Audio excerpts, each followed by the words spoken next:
BJP और RSS इस संविधान को खत्म करना चाहते हैं।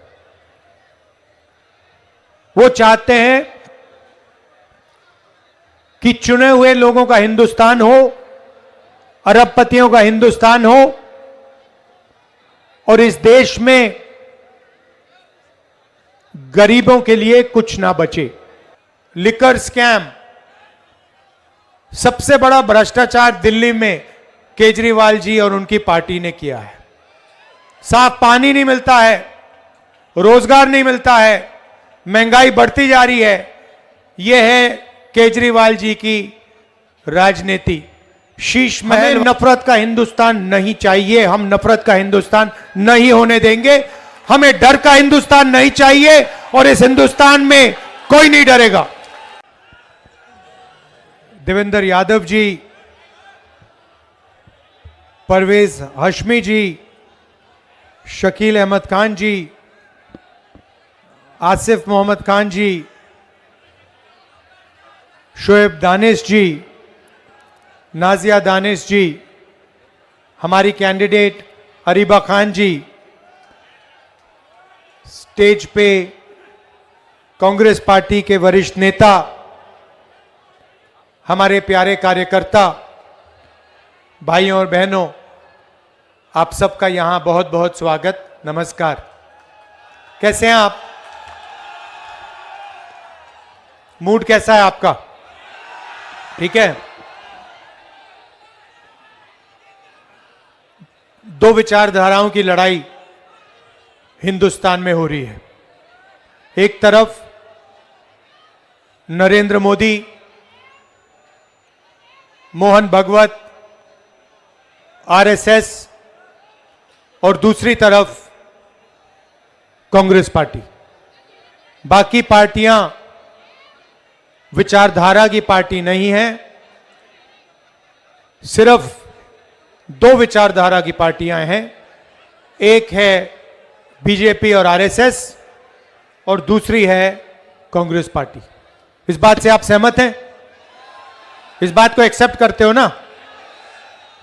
ये संविधान, ये हिंदुस्तान के हर नागरिक की रक्षा करता है। हर धर्म की, हर जात की, गरीबों की, हर भाषा की यह संविधान रक्षा करता है। और यह संविधान गांधी जी, अंबेडकर जी, कांग्रेस पार्टी और हिंदुस्तान की जनता ने देश को दिया था। आज बीजेपी और आरएसएस इस संविधान को खत्म करना चाहते हैं। वो चाहते हैं कि चुने हुए लोगों का हिंदुस्तान हो, अरबपतियों का हिंदुस्तान हो और इस देश में गरीबों के लिए कुछ ना बचे। वो चाहते हैं कि भाई भाई से लड़े, एक धर्म दूसरे धर्म से लड़े, एक जात दूसरी जात से लड़े, एक भाषा दूसरी भाषा से लड़े और इस लड़ाई में वो देश का धन अपने 10-15 अरबपति मित्रों को देना चाहते हैं। और कांग्रेस पार्टी, जिसने ये संविधान की लड़ाई लड़ी, आजादी की लड़ाई लड़ी, वो इस संविधान को बचाने में लगी है, इस संविधान की रक्षा करने में लगी है। और एक बड़ा सुंदर नारा भारत जोड़ो यात्रा में से आया, जो सब कुछ समझा देता है। नफरत के बाजार में हमें मोहब्बत की दुकान खोलनी है और हिंदुस्तान में मोहब्बत की दुकान जब ही खुलेगी जब इस संविधान की रक्षा होगी, जब यह संविधान मजबूत होगा और जब भाईचारा फैलेगा। बीजेपी जितनी भी नफरत फैलाए, जितनी नफरत के वो बाजार खोलें, उतनी ज्यादा हम मोहब्बत की दुकानें हर चौराहे में, हर गांव में, हर जगह खोलेंगे। और एक बात समझ लीजिए, बाकी पार्टी वाले सब, मैं नहीं जानता मोदी जी से डरते नहीं डरते, केजरीवाल जरूर कांप जाते हैं। और वो आए थे, उन्होंने कहा था कि नई तरीके के राजनीति करूंगा, साफ सुथरी राजनीति। और सबसे बड़ा लिकर स्कैम, सबसे बड़ा भ्रष्टाचार दिल्ली में केजरीवाल जी और उनकी पार्टी ने किया है। साफ राजनीति, दिल्ली में सांस नहीं ली जाती है, पोल्यूशन बढ़ता जा रहा है, साफ पानी नहीं मिलता है, रोजगार नहीं मिलता है, महंगाई बढ़ती जा रही है। यह है केजरीवाल जी की राजनीति, शीश महल वाली राजनीति। पहले छोटी सी गाड़ी में घूमते थे, इलेक्ट्रिक पोल पर चढ़ जाते थे, जन लोकपाल बिल की बात की थी, अब सब भूल गए। बिजली का खंभा भूल गए, छोटी गाड़ी भूल गए, अब शीश महल वाली राजनीति करते हैं केजरीवाल जी। और जब दिल्ली में नफरत फैल रही थी, जब आपको उनकी जरूरत थी, जब माइनॉरिटीज को उनकी जरूरत थी, तो फिर वो आपके साथ नहीं खड़े थे। मगर कांग्रेस पार्टी और मैं आपके साथ खड़े थे।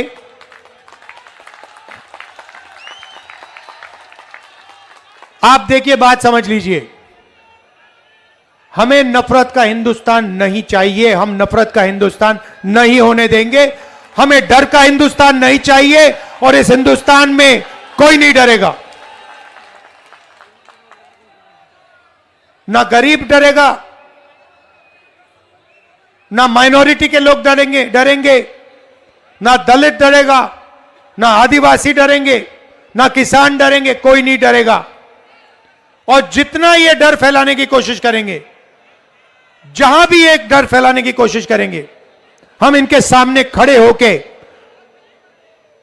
मोहब्बत की दुकान, इनके मुंह के सामने, नरेंद्र मोदी के चेहरे के सामने हम मोहब्बत की दुकान खोलेंगे। और यह मत सोचिए, ये नरेंद्र मोदी जी जो हैं, इनसे कोई हम डरते नहीं हैं। आपने देखा होगा, पहले लंबे लंबे भाषण होते थे, 56 इंच की छाती होती थी। लोकसभा के चुनाव के बाद आपने इनका चेहरा देखा होगा, 400 पार हो गए इनके क्या? संविधान को ऐसे किया है नरेंद्र मोदी जी ने। कांग्रेस पार्टी ने नरेंद्र मोदी जी को ऐसे मत्था टेकवा के ये यहां लगवा दिया कांग्रेस पार्टी ने। हम विचारधारा के लिए लड़ते हैं, हम संविधान के लिए लड़ते हैं, और हमारे लिए हिंदुस्तान का हर एक नागरिक, जो कॉन्स्टिट्यूशन में लिखा है, हिंदुस्तान का हर एक नागरिक प्यारा है। हर एक नागरिक एक जैसे हैं, सब समान हैं, और सबकी रक्षा, सबके बीच में मोहब्बत, एकता, भाईचारा होना चाहिए। यह हमारी सोच है। आप देखिए, केजरीवाल जी ने लंबे भाषण किए। पहले ओखला इंडस्ट्रियल सेंटर हुआ करता था, यहां पे छोटे बिजनेसेस होते थे, इंडस्ट्री होती थी। कहां गई? कहां गई? मोदी खा गया और केजरीवाल ने खत्म कर दिया। नोटबंदी की नरेंद्र मोदी ने, गलत जीएसटी लागू की। क्यों? ओखला को खत्म करने के लिए, छोटे व्यापारियों को खत्म करने के लिए, स्मॉल और मीडियम बिजनेस वालों को खत्म करने के लिए, और अदानी अंबानी जैसे अरबपतियों के लिए रास्ता खोलने के लिए। हम अदानी और अंबानी वाला हिंदुस्तान नहीं चाहते हैं। हम हिंदुस्तान चाहते हैं भाईचारे का, एकता का, और हम चाहते हैं कि हर एक व्यक्ति इस देश में सपना देख पाए। इसीलिए जहां भी हमारी सरकार बनती है, हम गरीबों के लिए काम करते हैं, हम एकता के लिए काम करते हैं, हम भाईचारे के लिए काम करते हैं, और वही हम दिल्ली में करना चाहते हैं। आपने केजरीवाल जी के 10 साल देख लिए। उससे पहले आपको याद है शीला जी ने किस प्रकार से यहां पे काम किया था, इंफ्रास्ट्रक्चर बनाया था, पूरी दिल्ली को बदल दिया था। ये केजरीवाल लंबे लंबे भाषण करते हैं, भ्रष्टाचार करते हैं, मगर काम दिल्ली की जनता के लिए नहीं करते हैं। मैं आपसे पूछता हूं, केजरीवाल जी ने पोल्यूशन के बारे में क्या किया, मुझे बताओ। बीमारी फैल रही है, दमा फैल रहा है, एस्मा फैल रहा है, कैंसर फैल रहा है, लंबे लंबे भाषण हो गए, मगर पोल्यूशन के लिए आपके चीफ मिनिस्टर ने, केजरीवाल जी ने क्या किया है? रोजगार के लिए मुझे बता दो। सबसे ज्यादा बेरोजगारी हिंदुस्तान में आज है 50 साल में। ओखला में इंडस्ट्रियल सेंटर था, मैन्युफैक्चरिंग के लिए, छोटे बिजनेसेस के लिए, ओखला के लिए आपके चीफ मिनिस्टर ने क्या किया? रोजगार के लिए क्या किया? महंगाई कम करने के लिए उन्होंने क्या किया? कुछ नहीं किया, सिर्फ भाषण करते हैं। और मैंने सुना कि अपने बारे में कह रहे हैं कि मैं ईमानदार हूं। मतलब अपने आप को सर्टिफिकेट दे रहे हैं, जनता से नहीं पूछ रहे कि भैया मैं ईमानदार हूं, हां या ना। अपने आप को सर्टिफिकेट देने की मैं ईमानदार हूं। अपने आप को सर्टिफिकेट किसको देने की जरूरत होती है? जो बेईमान होता है वही अपने आप को सर्टिफिकेट देता है। ईमानदार आदमी अपने आप को सर्टिफिकेट नहीं देता है। ईमानदार आदमी को जनता सर्टिफिकेट देती है, और बोलने की जरूरत नहीं होती कि मैं ईमानदार हूं, मैं ईमानदार हूं। कोई जरूरत नहीं होती है। जनता जानती है कौन ईमानदार है, कौन ईमानदार नहीं है। आप आए थे, आपने कहा था कि आप ईमानदारी की राजनीति करेंगे, आपने ईमानदारी की राजनीति नहीं की। आपने लिकर स्कैम किया दिल्ली में, सबसे बड़ा लिकर स्कैम आपने दिल्ली में किया है, यह सच्चाई है। और अगर आप सचमुच में ईमानदारी की बात करना चाहते हैं तो आप दिल्ली की जनता से पूछो, भाषण में, ऐसे भाषण में जाके पूछो, सर्टिफिकेट उनसे मांगो। आपको अपने आप को सर्टिफिकेट देने की कोई जरूरत नहीं है। भाइयों और बहनों, एक बात मैंने पार्लियामेंट में की, हिंदुस्तान में 50% पिछड़ा वर्ग है, 15% माइनॉरिटी है। उसमें मुसलमान हैं, ईसाई हैं, सिख भाई हैं, 8% आदिवासी, 15% दलित। और मैंने सवाल पूछा, पार्लियामेंट में पूछा कि हिंदुस्तान की बड़ी बड़ी कंपनियों में, हिंदुस्तान की संस्थाओं में पिछड़े लोग, दलित, आदिवासी, माइनॉरिटी के कितने लोग दिखते हैं? आप बड़ी कंपनीज की लिस्ट निकालो। ये अरबपतियों की कंपनी है, अदानी, अंबानी, ये कंपनियां, इनके सीनियर मैनेजमेंट की लिस्ट निकालो, इनके मालिकों की लिस्ट निकालो, और आपको दिखेगा कि 90% लोगों की इसमें भागीदारी है ही नहीं। इनको 5-7% लोग चलाते हैं। नरेंद्र मोदी पूरा का पूरा प्राइवेटाइज करते जा रहे हैं। पहले पब्लिक सेक्टर हुआ करता था, गरीब लोगों को जगह मिलती थी। पहले पब्लिक सेक्टर, पब्लिक अस्पताल होते थे, उसका उदाहरण एम्स है। पहले पब्लिक सरकारी कॉलेजेस और यूनिवर्सिटीज होती थी। नरेंद्र मोदी एक के बाद एक इन सबको बंद करता जा रहा है। पहले आपको सेना में जगह मिलती थी। अब आपसे कहा जा रहा है, युवाओं से कहा जा रहा है कि अगर आप सेना में जाना चाहते हो तो 4 साल के बाद आपको बाहर कर दिया जाएगा और आपको पेंशन नहीं मिलेगी, आपको शहीद का दर्जा नहीं मिलेगा। सच्चाई है कि गरीबों के लिए ये सारे के सारे रास्ते बंद कर रहे हैं।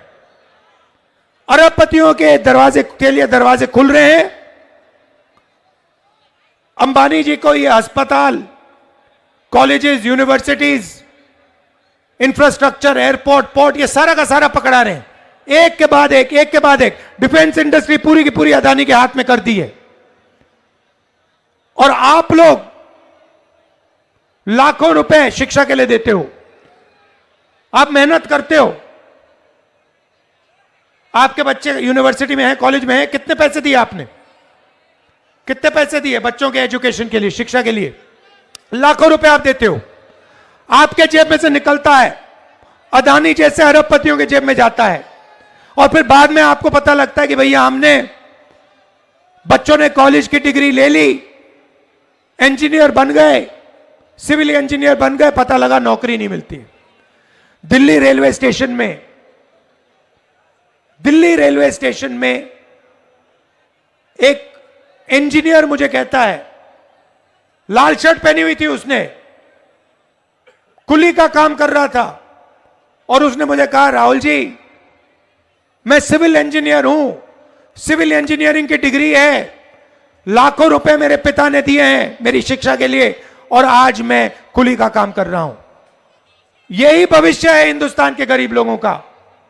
आप लोग मजदूरी कर सकते हो, आप लोग कुली का काम कर सकते हो, मगर आप लोग बड़ा बिजनेस नहीं चला सकते हो।